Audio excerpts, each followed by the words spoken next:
Halo, apa kabar? Selamat berjumpa dengan Agung SS Oil Gas Mine Lower Channel yang broadcast langsung dari Jakarta, Indonesia. Adapun episode kali ini adalah persepsi daripada media India yang mengatakan bahwa India mempunyai peranan penting di era abad ke-21 ini, khususnya terkait dengan perkembangan terakhir dengan pengkelompokan baru yang terjadi di segala belahan dunia ini, termasuk di daerah wilayah 14 negara kelautan Indo-Pasifik maupun Indonesia bagian timur, di mana tanggal 22 Mei 2023 ini pada malam hari Modi berkunjung ke Papua Nugini dan disambut secara militer maupun secara adat, di mana pimpinan daripada Perdana Menteri Papua Nugini hendak mencium kaki daripada Modi, Perdana Menteri India, sebagai tanda kehormatan bagi yang dituakan menurut adat culture daripada India ini.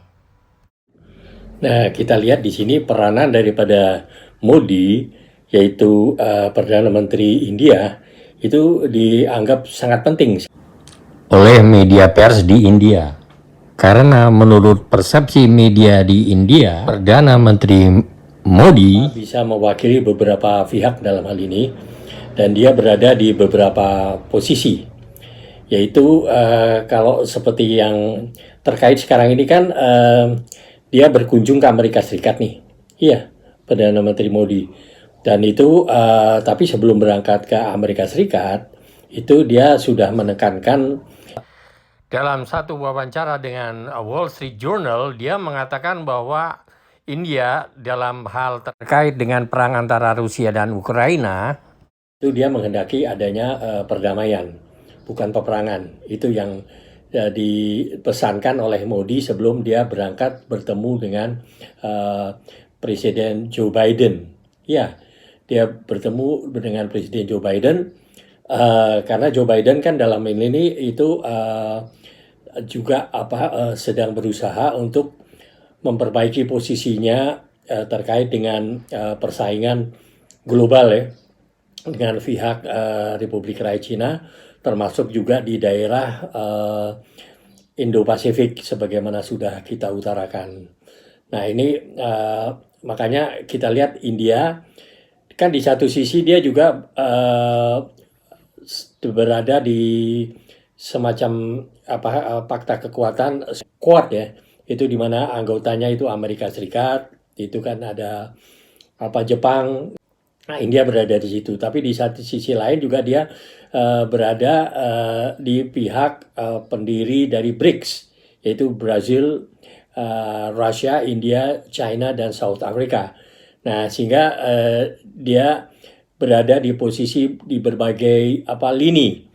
Nah, ini karena dia juga menganggap dirinya adalah suatu kekuatan ya, Global South itu posisinya. Jadi dia mengatakan bahwa India adalah suatu negara yang sudah lama menganut demokrasi. Nah, tapi terkait dengan hal tersebut, dia memainkan banyak peranan karena India mendapatkan diskon dalam pembelian bahan bakar minyak dari Rusia. Jadi di sini kita lihat India juga ingin menunjukkan kepada dunia bahwa dia juga merupakan satu pemain negara adidaya yang perlu diperhatikan oleh seluruh negara di dunia ini. Dan ini sangat menarik karena kita juga lihat bahwa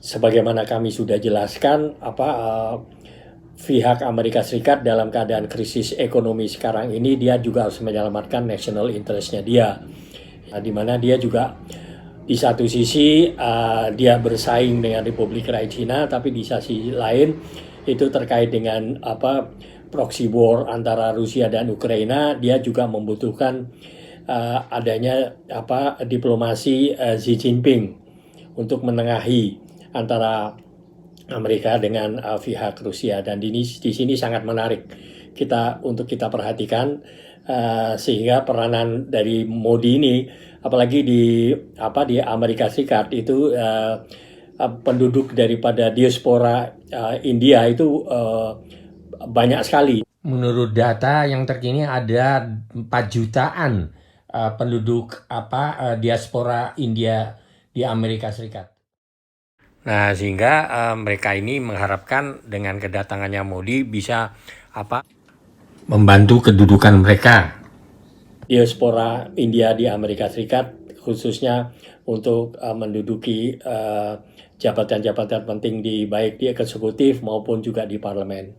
Nah, ini jadi kita lihat bahwa di beberapa belahan dunia ini sudah kelihatan adanya perubahan peta kekuatan daripada bukan hanya di monopoli hegemoni oleh Amerika Serikat, tetapi sudah ada kekuatan-kekuatan di berbagai belahan dunia ini yang